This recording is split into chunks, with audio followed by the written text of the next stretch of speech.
I'm going to level with you. I'm doing this because I'm bored.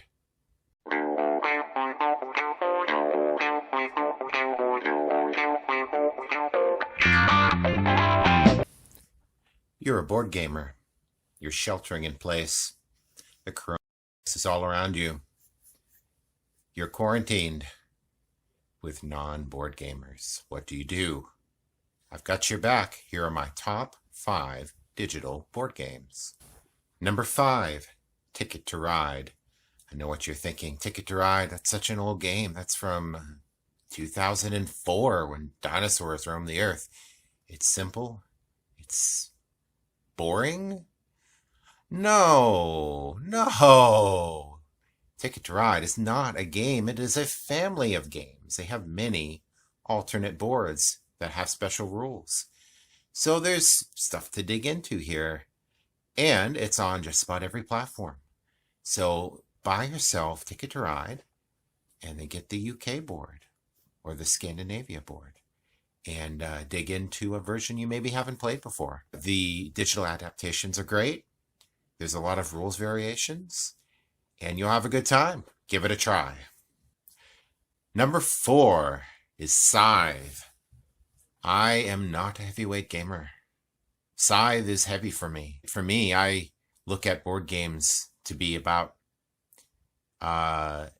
things I can have fun with in an hour or so, that I can explain the rules to people and that they can be fully participating in the game on the first or second playthrough.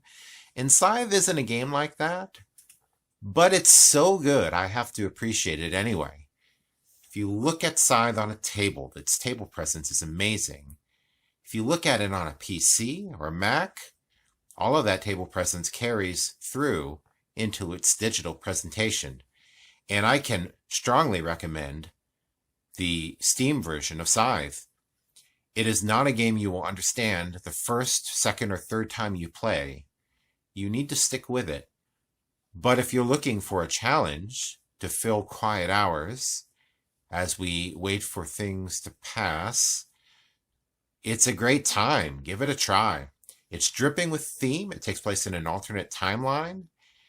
And it's got asymmetric play. So you're going to have different special powers and abilities and opportunities, making every game different and adding a lot of variety play to play. So I would give it a strong recommend at number 4, Scythe. You know a restaurant is good when they prepare a type of food you wouldn't normally be interested in, and it's delicious. You know a band is good when they cover a song you hate, but it's amazing. And you know a board game designer is great when they can make a game about quilting, and it's an incredible experience. And Uwe Rosenberg has done that with number 3, Patchwork. Patchwork is a game with 2 players taking control of an area that's a quilt using Tetris-like pieces and using also a mechanic that simulates the passage of time in a most brilliant way that I've never seen before in any other game. And it's just an incredibly designed game around an incredibly dry theme that it is nonetheless amazing and astounding, and it captures your attention from the first playthrough. And I can give it a very strong recommendation. This one works great on a smartphone. You don't really need all of the space that you would have on a PC monitor. So it's great on the go. Not that any of us are on the go right now, but we have aspirations. It's short. It's punchy. Every decision is meaningful. And it's absolutely incredible. And I could not recommend it highly enough. And so number 3 is Patchwork. Number 2 is a Civilization-themed card drafting game that is not Seven Wonders. It is Tides of Time. Tides of Time is a 2-player game taking place across 3 ages, involving a very, very small deck of just 18 cards. The cards can be combined to generate points. At the end of each age, your tableau generates points, And at the end of the third age, you total everything up, and whoever has the most points wins. Also, at the end of each age, you can modify which cards are in play in a couple of different ways. Number one, you get to permanently install one of the cards in your tableau for the future ages. It starts out in front of you. Number two, you get to boot one of the cards from the deck.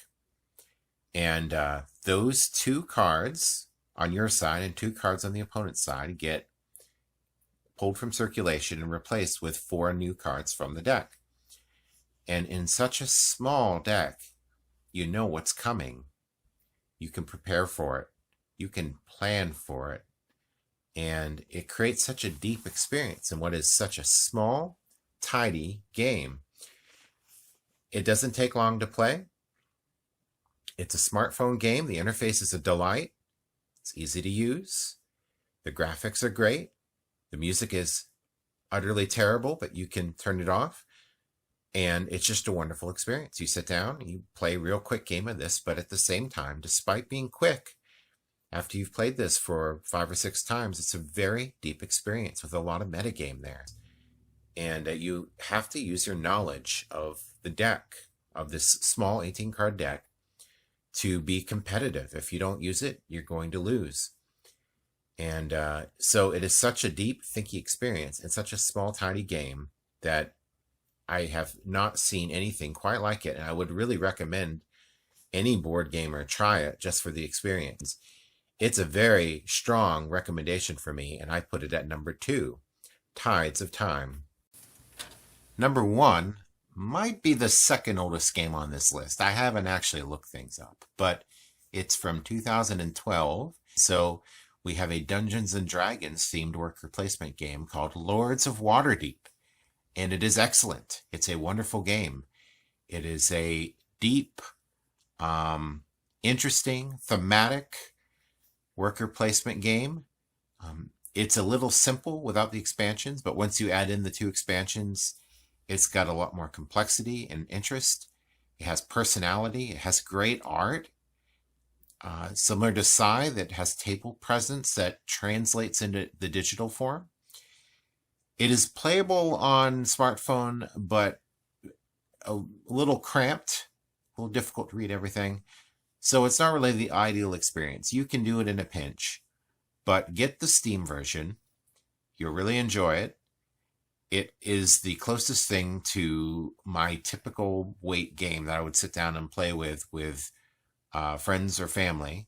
Sort of an hour experience, and sort of not really medium complexity, but not, Sushi Go either, like a little bit of complexity, and a nice hour experience. It's kind of what you get from Lords of Waterdeep. It's a very well designed game. Again, particularly with the expansions, get the expansions. They really flesh out the game and make it a much better game. And you will have a lot of fun playing Lords of Waterdeep, whether you've played it before or not. It's a fantastic digital adaptation. It will keep you entertained as we wait for the world to return to normal during these long, long hours. Those have been my top 5 picks for digital board game experiences. Do me a favor and let me know if I'm missing anything good, because I haven't played everything and I might be missing some really good options.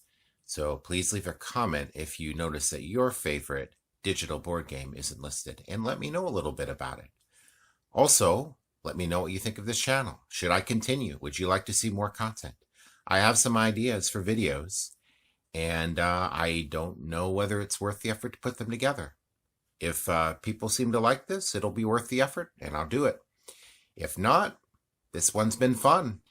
Anyway, stay safe, wash your hands, and play board games as best you can. This has been the Board Game Bravo, signing off.